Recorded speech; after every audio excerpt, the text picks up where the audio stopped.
எமது கௌரவ அமைச்சர் என்று உங்களை சந்தித்து இந்த மட்டக்களப்பு மாவட்டத்தில் நீங்கள் எதிர்கொள்கிற உங்கள் வாழ்வாதாரத்துக்காக நீங்கள் எதிர்கொள்கிற பிரச்சனையை கேட்டறிந்து அதற்கு நல்லான தீர்வுகளை பெற்றுத்தருவதற்காக இவ்வளவு சிரமத்துக்கு மத்தியிலும் இந்த மேலப்படு நேரம் சரியான கைக்காக இருந்தாலும் வந்து உங்களை கட்டாயம் பார்த்து உங்களுக்குரிய விடைகளை தர வேண்டும் என்று வந்திருக்கிறார். நான் அமைச்சரிடம் இதுதான் கொடுக்கின்றேன். உங்களுக்கு ஏதாவது பிரச்சனை இருக்கும் பட்சத்தில் நீங்கள் தெரிவித்துக்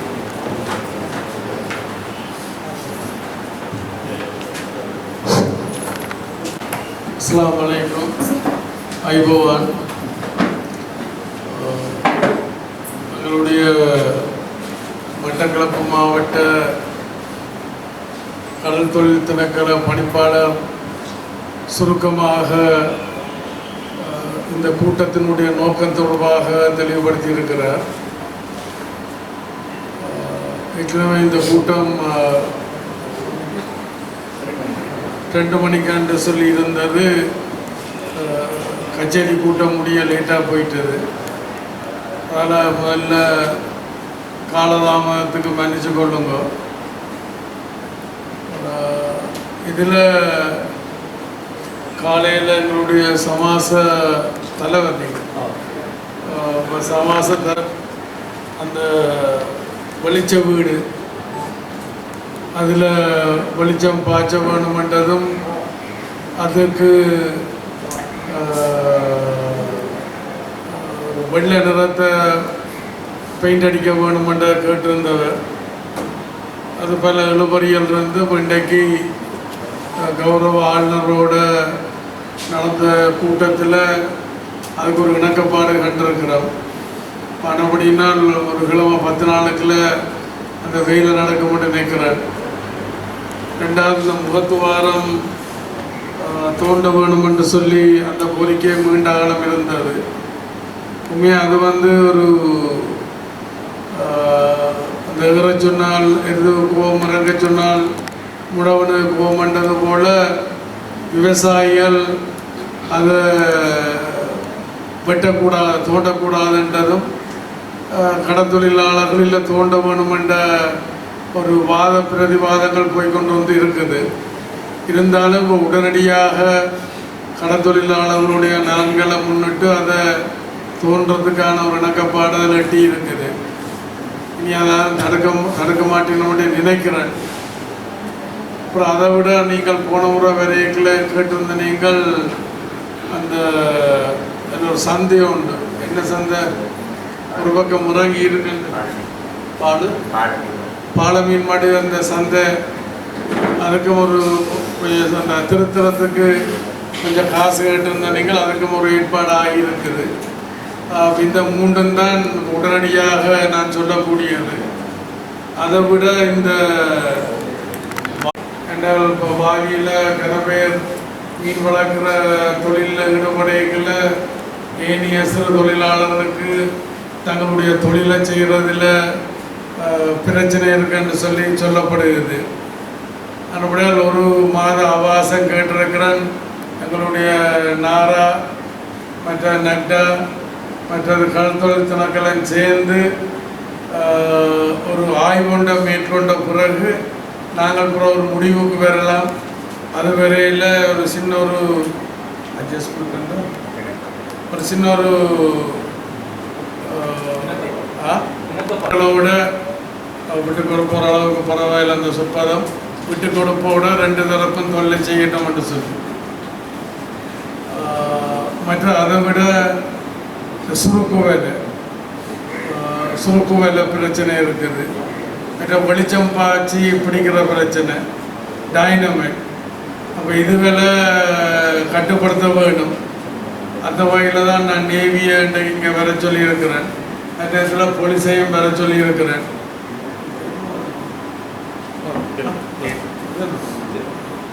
அப்போ நேவியும் பெற சொல்லி இருக்குது, போலீஸையும் பெற சொல்லி இருக்குது. உடனடியாக நாங்கள் நடவடிக்கை எடுக்க வேண்டி இருக்குது. இந்த சுருக்கு வேலை மற்றது வெளிச்சம் பாய்ச்சி பிடிக்கிறது டைனமைட் இதால் இந்த சிறு தொழிலாளர்களுக்கு சக கடத்தொழிலாளர்களுக்கு தன்னோட வாழ்வாதாரத்தில் பெரிய பெரிய பாதிப்பு ஏற்படுகிறது.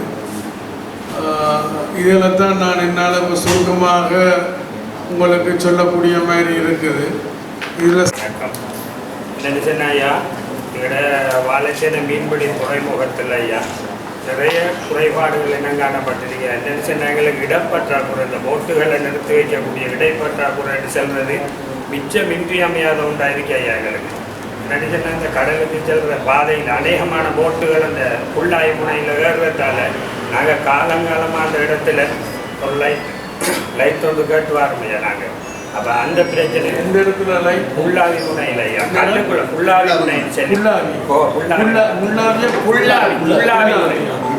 புல்லாவி முனையில் ஒரு வெளிச்சம் அடிக்கடி எங்களோட போட்டுகள் ஏறி அதாவது அதிகமான சேதங்கள். இப்போ கடந்த வருடம் இந்த வருடம் கேட்டிருக்கேன்.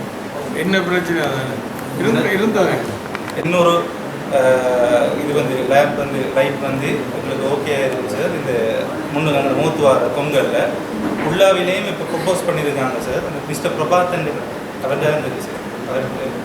அவருக்கு ரெக்கமெண்ட் பண்ணி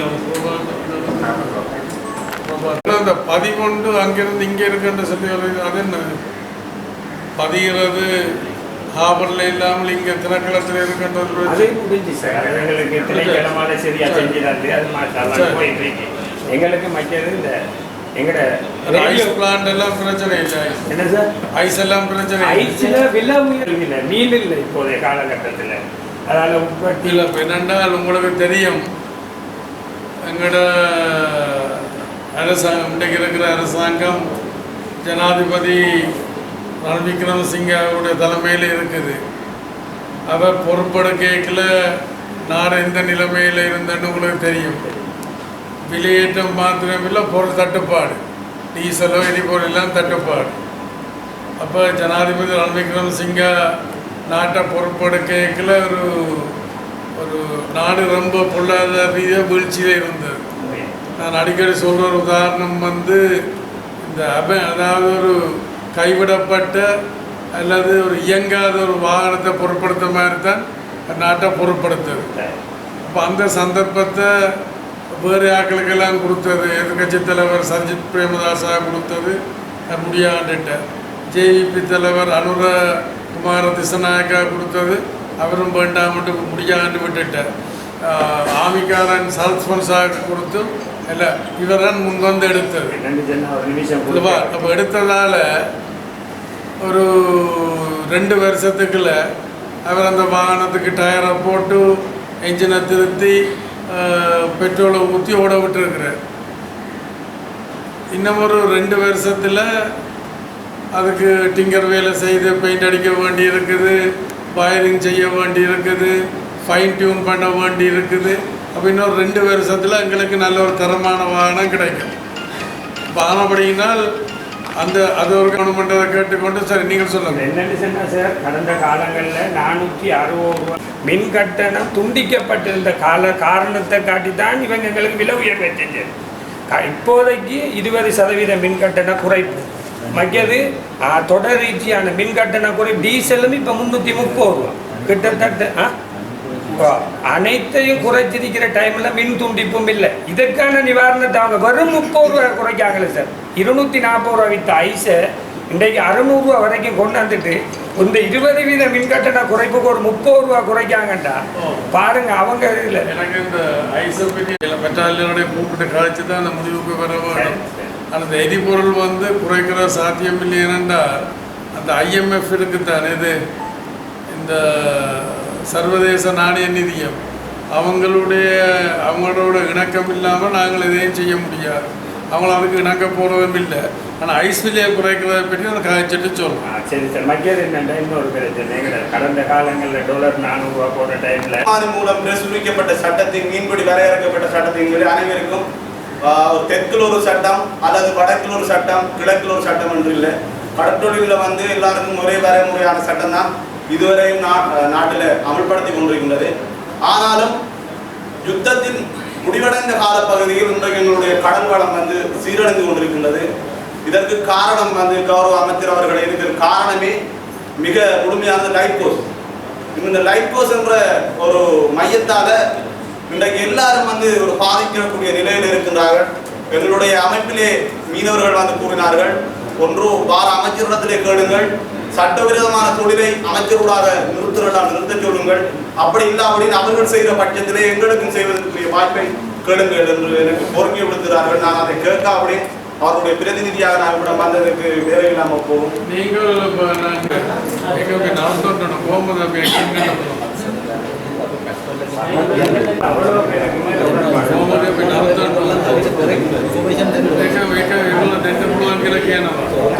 நீங்கள் அந்த அவையில பற்றிய சரியான தகவல் கடற்கரை அமைச்சர் அவர்களிடம் உங்களிடத்தில் ஒரு விளக்கத்தை கூற வேண்டும். அவதானித்துக் கொண்டிருக்கிறார்கள். டோராக்கள் மூலம் எங்களையும் கூட வந்து செக் பண்றார்கள், பாஸ் இருக்கான்னு சொல்லி விசாரணை திணைக்களத்தை அந்த அனுமதிகள் ஆராயிறாங்க. இரவு நேரங்களில் அவங்களுக்கு தகவல் வழங்கக்கூடிய அவசியம் இல்லை. ரெண்டாவது ஒரு திருவிழா காலங்களில் லைட்டை போட்டிருக்காங்க. ஆட்டோமேட்டிக்காக அந்த லைட்டை நிப்பாடுற பட்சத்தில் சுருப்பு தானா வலிக்கும்.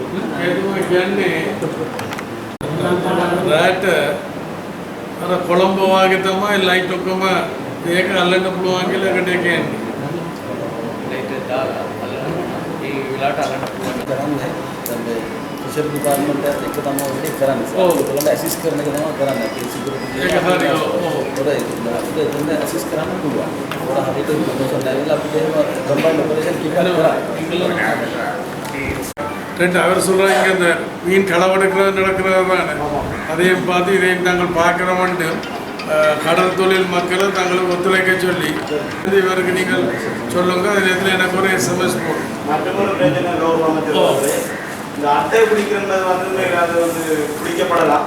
அந்த கதவு தேக்கத்தாகணும். அனைத்தும் இந்த சம்பவங்கள் அனைத்தும் அடுத்த நடந்து கொண்டிருக்குது. இதை வந்து தடுக்கணும். தடுக்காத பட்சத்தில் இந்த பாரம்பரியமான அந்த மீனையும் கூடுறாங்க. இரண்டாவது பிரச்சனை அந்த மீனுடைய இனப்பெருக்கம். அந்த மீன் வந்து சிறு வீச்சில் வந்து முருகக்கட்பாறையில் இவங்க வந்து இரவு நேரங்கள் இறங்குற பட்சத்தினால அந்த மீன் அடுத்த தங்காது. அந்த மீன் வந்து ஆழ்கடலுக்கு போகிற பட்சத்தினால எங்களுடைய கடவுளை மீனவர்கள் வந்து இந்த கீரிபங்கு, நெத்தலி, சாலை, கோலை, கும்பளா இப்படியான மீன்கள் வந்து அழிந்து கொண்டிருக்குது.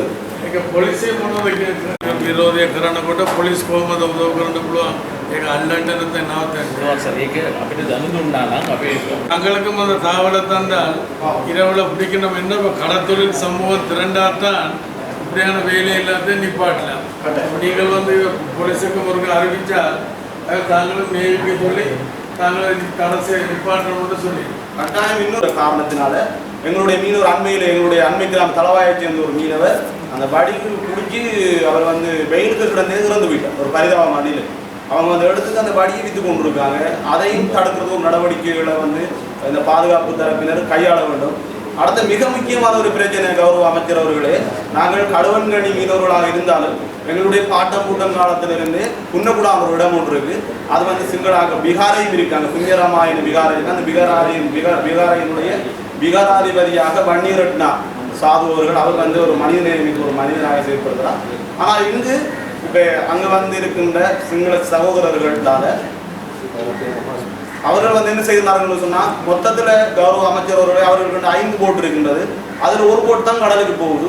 இப்போ அவங்க அந்த 5 போட்டுக்கும் ஒரு போட்டை வச்சுக்கொண்டு சங்கத்தை அமைக்கணும்னு சொல்லி ஓடித்துறாங்க. ஆனால் உண்மையில் 1974ஆம் ஆண்டு புன்னகுடா மீனவர் அமைப்புன்னு சொல்லி தளவாய் கிராம மக்களை அமைச்சு இதுவரை காலம் இருந்தவர்கள் அந்த சிங்கள சகோதரர்களும் வந்து கூட இந்த புன்னகுடா அமைப்புடாக தான் அவங்க அதை செய்தவங்க. இன்றைக்கு அங்கே இருக்கின்ற ஒரு பிரபல கடை வர்த்தகர் அருண விதானகி அவருடைய பேர். அவர் ஏற்கனவே கூட அந்த 2 இனங்களுக்கு இடையிலான அந்த இனமுறுகளை ஏற்படுத்துகிற ஒரு தனிநபராக இருக்கிறார். அவரோட நோக்கம் வந்து ஒரு பன்சால வளவை அபகரித்து கொண்டு அங்கே அதாவது ஒரு வீதி ஒன்று புனரமைக்கப்படுது. அது தன்னுடைய பலம் என்று சொல்லி எங்களை அதில் புட்டுக்கடப்படணும். ஆனால் உண்மையிலே மட்டக்களப்பு மாவட்ட கரையோர திணைக்களத்தினுடைய என்ஜினியர் அதாவது பொறியியலாளர் வந்து சொல்றார், இது வந்து யாருக்கும் சொந்தமான வளவில்லை. ஆனால் எங்களை அப்படி தடுக்கிற பட்சத்தில் அவர் தன்னுடைய வீதின்னு சொல்லி அதை தடுக்கிறார். முதல் பிரச்சனை. இரண்டாவது பிரச்சனை, அவரோட நோக்கம் வந்து அவரை சுயலாபம் கொள்றார். என்ன காரணம்னா அவர் ஒரு கடை வச்சிருக்கிறார். அந்த கடையினூடாக தான் எல்லாருமே சாமம் வாங்கணுன்றார். அப்போ தமிழ்நாட்டில் ஒரு கடை இருக்கிறதுக்கு நாங்கள் எவ்வளவு போராடி ஏழாம ஒரு கடைசிக்கு டிஎஸ் ஆஃபீஸ் அங்கே நான் ஓடிட்டான். அந்த கடையை கூட தான் தன்னுடைய அந்த இன வேறுபாடை ஏற்படுத்தி எழுப்ப போறார். இது தொடர்பாக இந்த புன்னகுடாவிலே புண்ணியராமாயண விகாரை வந்து யுத்த முடிவடைந்த பிற்பாடு வந்தது. வருகை தந்தவரும் இப்போதான் வந்து இப்போ 2 வருடங்களுக்குள்ள அங்கே வந்து கொஞ்சம் பேர் குடியேறிருக்காங்க. அதற்கு முந்தி அங்கிருந்த சாதுவோட வந்து நாங்கள் வந்து பணியாற்றிருக்கோம். அங்கே வந்து எங்களால் எந்த சதுரது விகார கட்டத்துக்கு கல்லை சுமந்து கொடுத்தீங்க, மண்ணை சுமந்து கொடுத்தீங்க. ஆனால் இந்த அருள் விகாரை என்ற நபர் வந்து என்ன செய்கிறாருன்னு சொன்னால் 5 போட்டை வைத்து கொண்டு கௌரவ அமைச்சர் அவர்களே, அதில் ஒரு போட்டு தான் கடலுக்கு போகும், அது எப்படினா இருந்து கொடுப்போம். இவர் அந்த தன்னுடைய அந்த சங்கம் என்ற ஒன்றை அமைக்கி அந்த அங்கே ஏற்படுத்துகிற அந்த மீனவர்களுக்கு இடையூறு விளைவித்து ஒரு பிரச்சனையை உருவாக்கணும், சுயலாபம் கொள்ளணும் என்று இதை செய்திருக்கிறார். அதற்கு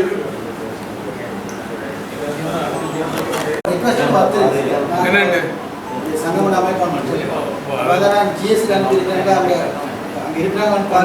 பதிவு இருக்க வேணும்.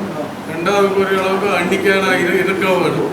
குழப்பங்கள் விளைவிக்கிறதுக்காண்டு இது இடம் கொடுக்க வேண்டாம். நீங்கள் போலீஸ்கிட்ட சொன்னீர்கள் என்றால் அப்போ போலீஸ் அதை பார்த்துக்கொள்ளும். இது இந்த கடையை நிப்பாட்டணும்னு சொன்னீங்கல்ல, இந்த போலீஸுக்கு முறப்படும்.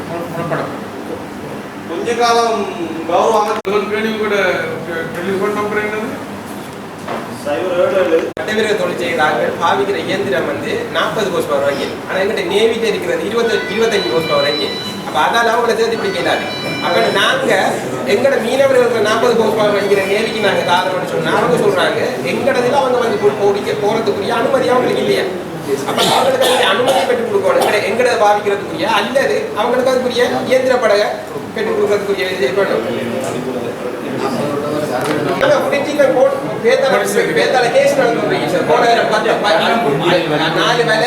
கோஆர்டினேஷனை வச்சுக்கொண்டு ஏன்னா முந்தி ஃபிஷரிஸ் மினிஸ்ட்ரியில் இருந்தது என்னென்று சொல்கிறது ஒரு ப்ரிவென்டிவ் கார்ட்ஸ் அண்டு இருந்தது.